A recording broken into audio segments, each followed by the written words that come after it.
Oh my god, okay, this is the worst intro ever. Hi guys, it's Natalie here. Hopefully I want to wear my glasses because they're anti-blue light and this is how I edit, so I wanted it to be very real and like in the moment. Welcome back to my channel, guys. I am going to be filming a how I edit my YouTube videos video. This is so requested, you guys. I just feel like now is the perfect time when everyone has downtime, so if you guys are editing or starting a YouTube channel, you guys can learn from this video. Anyways, I am going to be telling you guys all about how I edit. I am not the best editor. I'm not an amazing editor or anything like that. I feel like I've been on YouTube for 8 years now and I've gotten pretty comfortable editing my own videos, and I do edit my own videos. I do have an assistant that sometimes she will edit the rough cuts, but all of my previous videos the past like month and a half, it's all been me, and she's only edited maybe like 5 total or something like that. Not that many, so I do edit myself for the most part. So let's get into it. Before we get into the video, I did want to thank Squarespace for sponsoring today's video. I love Squarespace, you guys know this. If you guys know, I have my own business and it's consulting services and also a soon-to-be agency. I'm expanding as we speak, but I do influencer marketing agency, strategize with other businesses on their marketing plans, and Squarespace has helped me build my website. They are amazing. Like, I didn't need an engineer, I didn't need anyone that knows how to code. I could just build my whole website on Squarespace so quickly and easily. It is the simplest way to build a website by far. I have tried many different website builders and Squarespace is by far the easiest, and it's also the most customizable. So everything is customizable, so you can make it look however you want. And also there's so many things that integrate with Squarespace really easily. So if you guys want a website that has email marketing, that has scheduling, that has analytics, like whatever you name it, Squarespace has easily integrated into their website. It is the best way to build a website if you're building an online store, your own business, your own portfolio, website for fun, a blog, whatever it is, it's just the easiest way to build on Squarespace. So if you guys want to check it out and get 10% off of your first purchase or your domain, then be sure to use my code Natalie Barbu. I'll have the link down below. But thank you for Squarespace for supporting me and helping me build my website. So first things first, I use this laptop. It is a Mac. It's the 15-inch laptop. I'll have my exact version linked down below. I just got it last year, I want to say, over a year ago, and it has kept up. But previously I had always had hard drives crash on me. I'd always have a pretty slow computer and I never understood why, until I realized that I had too much stuff on my laptop and I needed to move it externally. So I bought a new hard drive. I bought an external hard drive. It is the best, and it's 2 terabytes, I believe, and got it off of Amazon. It was pretty inexpensive for the amount of storage that it has, and I store all of my video and podcast stuff on my external hard drive. Have anything on my actual computer, everything is on my external hard drive. First thing that I do when I begin editing my video is actually plugging in my memory card and then exporting all of those files on my memory card into my external hard drive, and I separate it into folders, so every single video that I have is its own separate folder. It's just an easy way for me to stay organized and an easy way for me to find all the clips in one place, and I highly recommend that if you guys are not doing that already. If you guys just drag your files into random places, definitely make folders for each individual video because it's just going to be a lot more organized and save you a lot of time. You're also going to want to import the footage onto your external hard drive directly instead of like the movie editing software, or for safety reasons. So a lot of times I actually have imported it directly into Final Cut Pro, and then something goes wrong, there's a technical difficulty, it glitches, it exits before it's done importing, whatever it is, and then I get this little like red triangle or yellow triangle with a bunch of red clips and it says the file is not found. Sometimes that can happen, especially when you import it directly to Final Cut. Technical difficulties happen, and if you don't have them stored anywhere other than just the Final Cut library, it's really hard to salvage. So I've learned my lesson the hard way. That has happened to me so many times. So now I just import it directly to my external hard drive, and then from my external hard drive I import it into Final Cut. So it's in 2 separate locations, but it is just for safety because I've had too many technical difficulties and too many times I spent hours on a video and it's just gotten deleted. So that's just helped me now. Another thing is I actually keep all of my Final Cut Pro libraries on my external hard drive, not on my actual laptop. So my actual laptop has Final Cut Pro. I have it downloaded, it's there, but there's no libraries on my actual laptop. All of the libraries with all of my clips, with all the events, with all of the projects, all my videos are all on my external hard drive. And again, this is just just so that my computer runs quicker and smoother and I don't have as many troubles. And also, if you take your external hard drive and you bring it to another computer that has Final Cut Pro, you can still open up your libraries, which is really, really nice. And if all of your files are also on your external hard drive and your libraries are, it will sync up, so then you can actually move it from computer to computer, which is really nice as long as all the computers have Final Cut already on there. All right, now that's the background stuff. Let's get into the actual editing. So whenever I use Final Cut Pro, I always make a new event for every single video that I do. This again helps with organization for me. You don't have to do this. I know a lot of people just do new projects, but I like doing new events because it's actually easier for me to visualize what clips go to each project, because if you have multiple clips from different videos, it's gonna be kind of confusing. So I separate every single event by the day and then the type of video or the video that I'm doing. So I do it by day so that I know if I'm trying to look at a video that I filmed maybe a month ago, I can look at the day, click on that, and have all the footage from there. So it helps me stay organized and it helps put all of the events in order, which is just a lot easier for me. I then drag all of my clips and import them into my Final Cut Pro library, and I actually put them first in the timeline. Never work at the top, like where you can see all of your clips. I always drag every single clip in its entirety and put it in my timeline where I'll be spending the majority of my time editing. So I'm gonna spend all of my time editing on this timeline, and I drag it all there, and that way I can actually see how much footage I have. So if I have 45 minutes of footage, if I have an hour of footage, if I have 30 minutes of footage, it just lets me see like, oh, maybe this video is way too short and I need more clips, and it's just easier that way instead of working from the top and keep dragging the clips you want down. But now working just directly on the timeline is so much easier to edit, and it's just so much quicker and so much more efficient, and you can actually see like the story flow, which is just a better way to edit, I think. First thing that I want to talk about is color correction. So I am pretty bad at color correction. I used to not color correct my videos at all. I would just like put them in there and upload it. And then I started watching other people's videos and I was like, why are their colors so vibrant and nice and mine are like so dull? And it's because of color correction. I tried watching a few YouTube videos on color correcting. I still wasn't that great at it. So there are a bunch of videos. I'm actually going to recommend a few down below if you guys want to get a whole video based on color correction. But what I did is I bought some custom LUTs, L-U-T-S, and you can buy these on the internet. There's some free ones that you can get, but basically people have already created these filters, if you will, and you can actually just drag them onto your video clip and use those filters on your video. So what I do is I bought this pack of custom LUTs.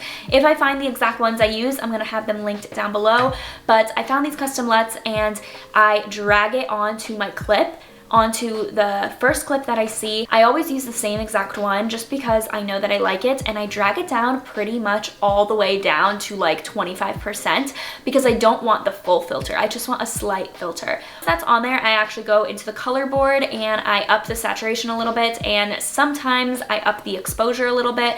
I like having it a little more saturated so I look a little more tan, it's a little more vibrant, and then I up the exposure a tiny bit just to make the video a little bit more bright. Once I think it looks good, then I actually copy those effects. So you can go to File, Copy Effects, and then I select all of the remainder clips and I paste the effects onto all the remainder clips because I know that that filter is probably going to be good on every clip, but if I do see one clip that maybe is too saturated or too dark or too bright or whatever it is, I can go back on that individual clip and edit it, but it's just easier for me to paste it on all of them because I know for the most part it works on all the video clips I use. It's a very subtle change. There are a ton of different videos though for color correcting if you guys want to go into the actual color wheel.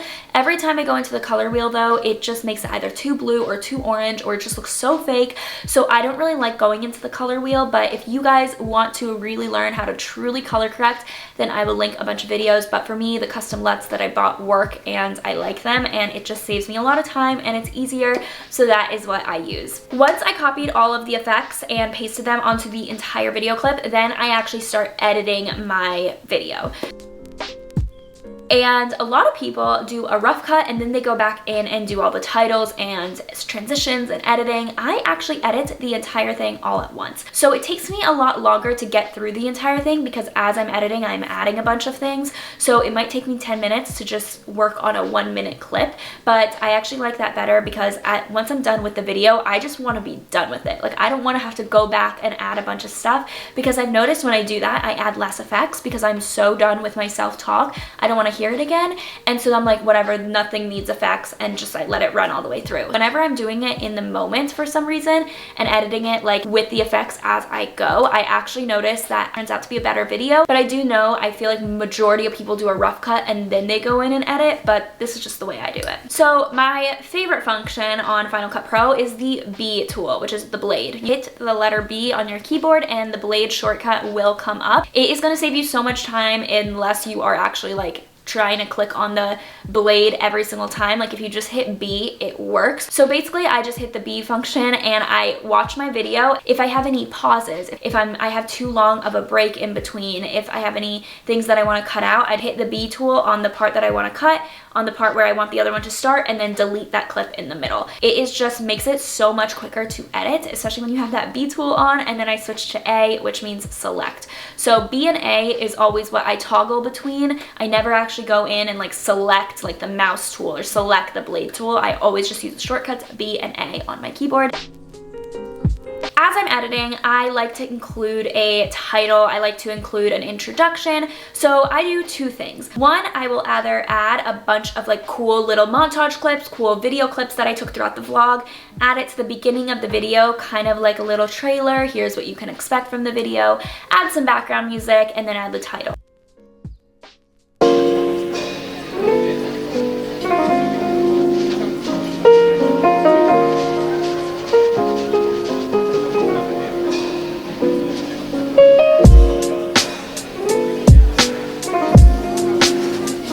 That is normally what I do when I do vlogs, when I actually have a lot of like fun montage stuff. But since I've been living at home and in quarantine, I have actually just done like a little title screen. So I'm going to show you guys how I do both of those. So if I wanted to take some clips and make it kind of like a little trailer in the beginning with music, I always look through my clips at the top and I find the best clips. So if it's a nice city shot, if it's like me working out, if it's me walking, if it's me laughing and looking like I'm having so much fun, whatever clips I want to use, I just take a tiny amount and add it to the beginning of my clip. So these don't have any effects on them. They don't have any color correction or anything like that. What I do is I copy one of the clips that I've already added the color correction and paste it on the rest of these, just so that I have the color correction on all of these as well. But typically when I am using this like little trailer format, I like adding a few more effects. So I'll either use the film effect or I will use some light leaks, which I actually downloaded online for free that I will have linked down below for you guys. It just makes it have like a cool little light transition in it. It just makes the video appear a little more moody, you know, a little more chill. So I'll add those to it as well. There are so many effects that you can play in though. I definitely recommend looking through all of those film effects, but those are some of my favorites. And then I add the music. Music I will add to the bottom of the clip where the intro is, and I'll watch it through. So I kind of like having it be to the beat of the music. It's never exact, but I try making it be a little bit more on beat. So then I'll adjust the clips as I need with the beat of the song, the clips that I already have. I'll make them shorter, I'll make them longer, whatever it is. And then I cut the clip. I actually fade it out into my, once the actual video starts, I fade the music out and then I add the title. So then the title typically goes in the middle. I'll always do my Instagram handle and then the name of the video, and I just add that wherever I feel like it goes. Now, that's how I do the little trailer. How I do the title, I typically just get a generator. So if you go to generators on Final Cut Pro, I drag that down and then I add a basic title. I always use the basic title. I never use any other title. Basically, I just do my name and then the name of the video, but I like it again to have some cool effect. I go into the video effects on Final Cut Pro and I usually do the underwater video effect. There are a few different ones that I will talk about as well. I use the underwater video effect and then I slow down the speed a lot because I don't want it to be all like really fast. I want it to be more like, you know. And then sometimes I'll add some light leaks to again give it that cool vibe, make the music a little higher on this point, add just a little snippet, and do it right after I kind of introduce myself in the intro. However you want to do a title, there's no right or wrong way, but those are the two ways that I like to do it.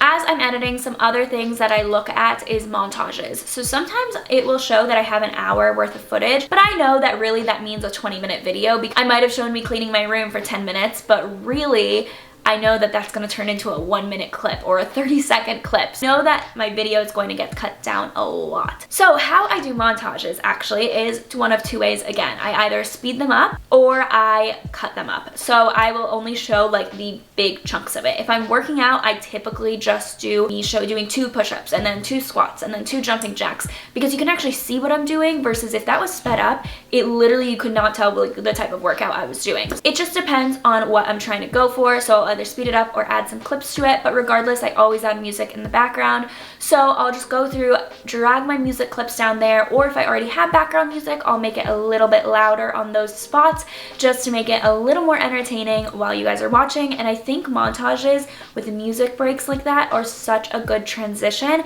because if you're just talking and not showing, the video is kind of boring. Video editing and making a vlog is telling a story. So having those transition clips, showing people what you're doing instead of just telling them, is going to be key.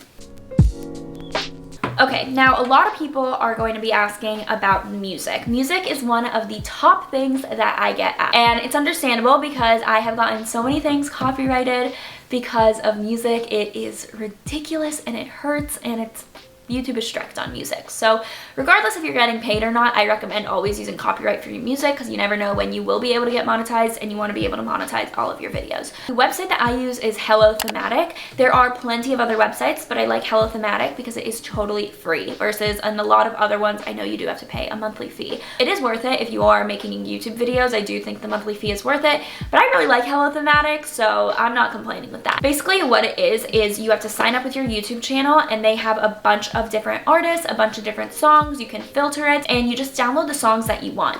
The catch is, whenever you do use that song in your video, you have to copy the URL that they give you and put it in your description. It's literally no work. That's not even like a catch, but like if you don't put it in your description, you will get copyrighted. So make sure always that you put it in your description so you don't get copyrighted. I see a lot of people suggesting to just look up copyright-free music on YouTube, and I think I've even suggested that in the past, but then YouTube became really strict, and I started getting copyrighted on my copyright-free music.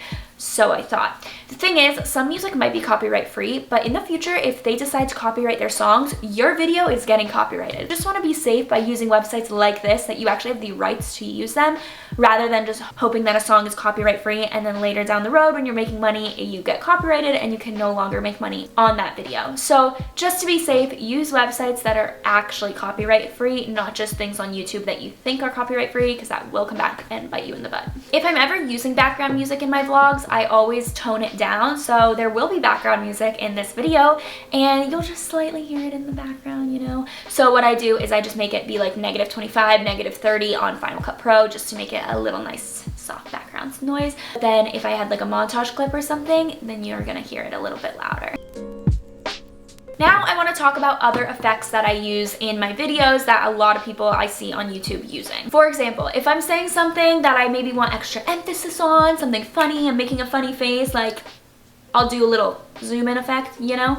And the way I do that is I go to my transform tool on Final Cut and I zoom in the video all the way to wherever I want the video to be zoomed into. You know how sometimes creators will do that little slow zoom in? It's called Ken burns, and the way you do that is also the transform tool, but instead you click that little arrow, you click on the crop tool, you go to crop, and then you click on Ken burns, and then you can see where the video starts and where you want it to end, and then that whole clip just slowly goes from that start to end, and it might go faster, it might go slower, depending on how long your clip is. And if you want to zoom out and have kind of like that banner around your video, you do the transform tool and you do the exact opposite of when you zoomed in. You just bring it in, and then automatically the video background will be black, but you can add whatever video background you want. Some people do extra effects where they'll make the video really small, and you can do that too. If you want to get that fisheye look that sometimes is like, oh my gosh, I'm so weird, and they do the little fisheye thing, that is also an effect on Final Cut where you can go to video effects and do the fisheye filter and put it on that clip. And then if you want to change your voice to sound like this, to sound like this. Or to sound like this. There's so many more audio filters. You just go to audio filters and apply all of those effects on there. And then a lot of people use the combination, you know, they'll use the fisheye with like some weird voice. They'll use the zoom out tool with like an echo in the background, you know, so have fun with it.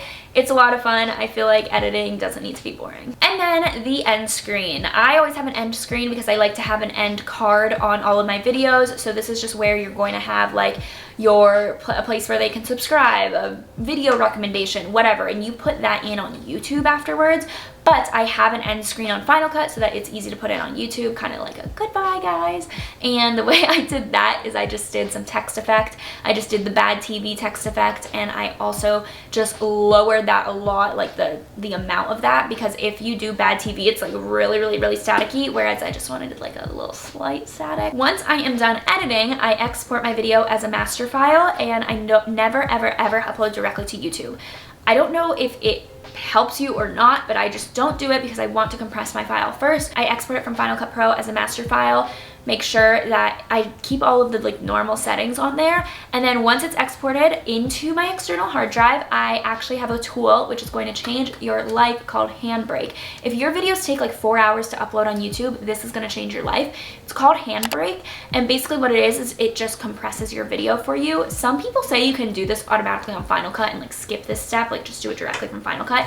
I don't know how to do that, but Handbrake works, so it's fine. Then you export it through Handbrake and it compresses the file for you, so the file size is really small, but it doesn't lose any of the quality. And then you upload that compressed file to YouTube, and then the rest is history. I really hope that this video helped, and I also want to say you do not need Final Cut Pro. I think Final Cut Pro helps a lot. I haven't used iMovie in years, but I did use iMovie for the first like 4 or 5 years of doing YouTube, so you really do not need Final Cut. This is just what I use and what I like. I do recommend it, but again, it's not a necessity because it is pretty expensive. If you guys had any other questions or wanted to know anything else and if you guys need any links that I've mentioned, click on the description because they will all be there. Thank you so much again to Squarespace for sponsoring today's video. I love you guys. I hope you guys enjoyed this video, and if you guys have YouTube channels, let me know. So I'll see you guys next time. Bye guys.